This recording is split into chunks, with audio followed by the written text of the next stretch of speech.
Relaciones entre Estados Unidos y Venezuela mantuvieron a Maduro en el poder. En un principio, Donald Trump aseguró que el dominio de la tiranía de Maduro sería aplastada y rota, pero su tono fue bajando y la determinación del gobierno para derrocar a Maduro flaqueó, según señala el medio estadounidense The New York Times.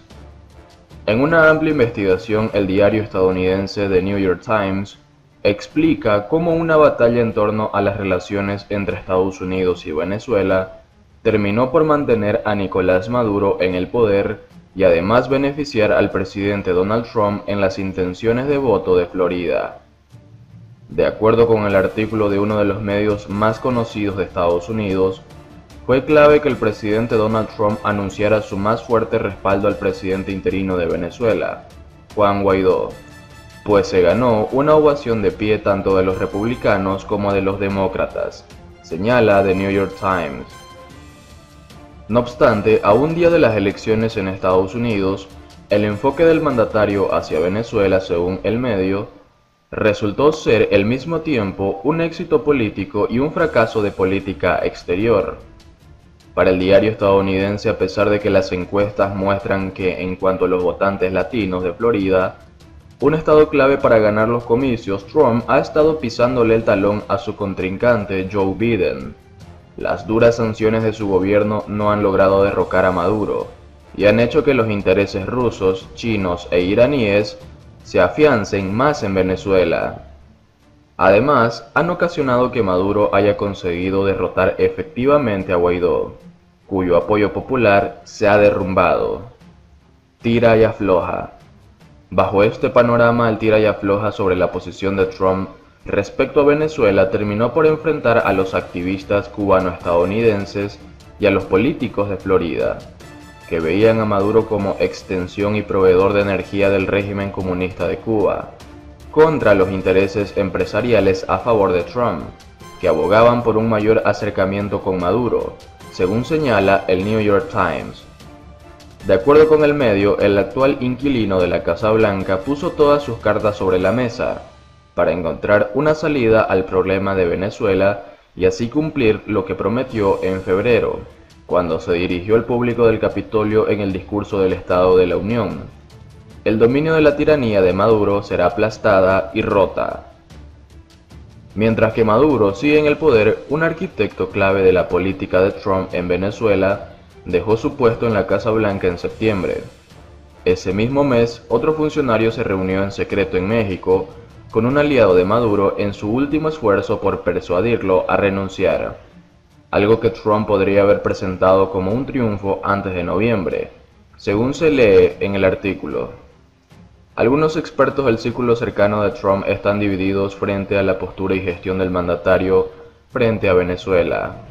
Para John Ulliott, portavoz de la Casa Blanca, el liderazgo de Trump había provocado una amplia presión internacional sobre Maduro. El presidente sigue apoyándolo al pueblo venezolano para asegurar un futuro democrático y próspero, dijo en declaraciones al periódico estadounidense. Sin embargo, algunos exfuncionarios como Fernando Kutz, quien trabajó en el Consejo de Seguridad Nacional para Trump y su predecesor, consideran que el matiz ha desaparecido: la diplomacia. Trump dividido sobre Venezuela.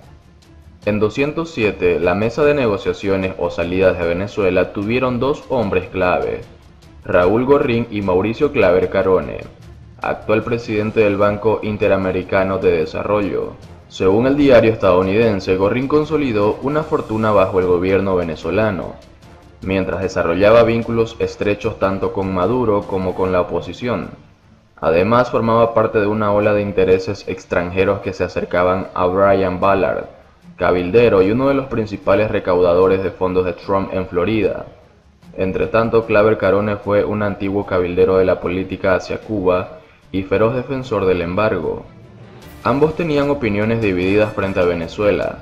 Para Claver Carone, el régimen estaba cerca del colapso, mientras que Gorrín argumentó que Maduro tenía el control y que Estados Unidos y Venezuela se beneficiarían de un deshielo, según recoge The New York Times.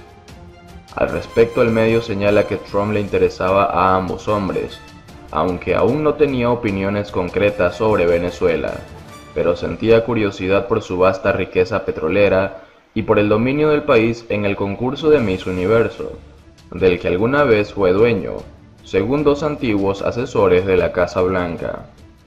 También estaba enfocado en su reelección. Trump veía a Venezuela 110% a través del prisma de los votos electorales de Florida, dijo un exfuncionario estadounidense de alto rango, quien pidió el anonimato para describir las conversaciones privadas, señala el portal. Algunas personas cercanas a Trump aseguraron que el mandatario no sabía a ciencia cierta qué hacer con el régimen venezolano, pues mientras contemplaba invadir Venezuela, algo que dijo públicamente en varias oportunidades, también preguntaba a sus asesores si se debía reunir con Maduro.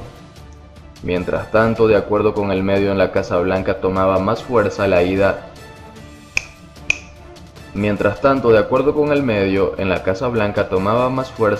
de ejercer la máxima presión sobre Maduro, por lo que los esfuerzos se sumaron en torno a esta propuesta.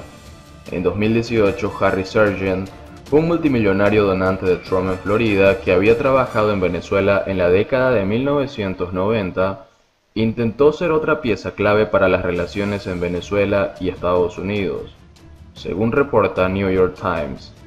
Sergent quiso ver a Trump en una reunión de recaudación de fondos en Nueva York y trató sin éxito de entregarle una carta de Maduro. Incluso Sergent se reunió con Claver Carone para contarle sobre un acuerdo petrolero que consiguió en Venezuela. Maduro había aprobado el proyecto, le dijo a Claver Carone, para demostrar que buscaba mejorar las relaciones con Estados Unidos. Según el medio, Sergent recuerda que Claver Carone le dijo que solo quería escuchar un mensaje de Maduro, donde quería pasar su exilio, quién quería que lo acompañara y cuánto dinero deseaba llevar consigo. El tono bajó. De acuerdo con New York Times, la imagen de Guaidó iba debilitándose.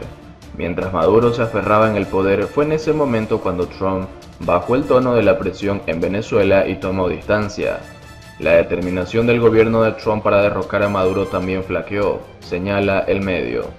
En marzo de este año, el mandatario propuso que tanto él como Guaidó dieran un paso al costado a favor de un gobierno de transición, lo que fue rechazado por Maduro.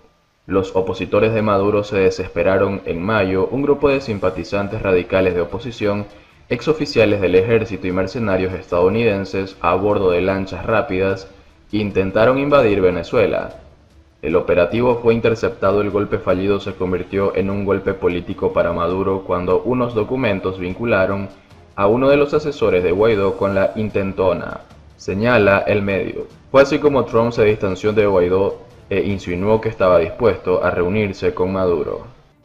Por otro lado, el dueño de Joselito confesó a un socio que Maduro es el que más se lleva en el pelotazo del bono.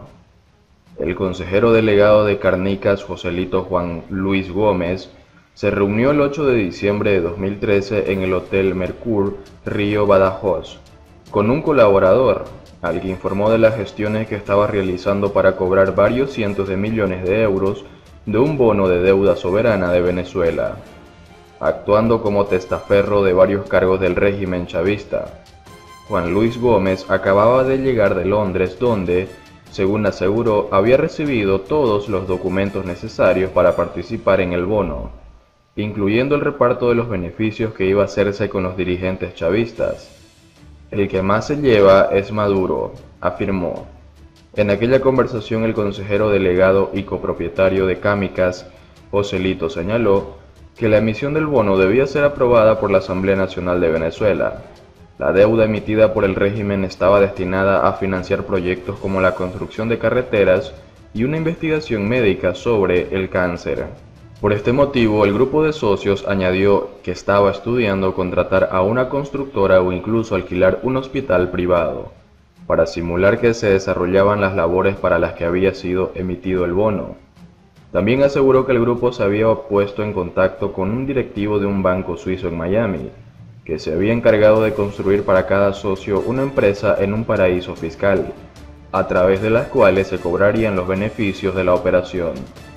En aquel momento, Venezuela comenzaba a mostrar los síntomas de una gravísima crisis económica. Entre septiembre y diciembre de 2013 se registraron varios grandes apagones que dejaron sin electricidad durante horas al 70% del país, aunque estas averías se debían a la falta de mantenimiento de las redes. Nicolás Maduro no dudó en atribuirlas a actos de sabotaje de la oposición.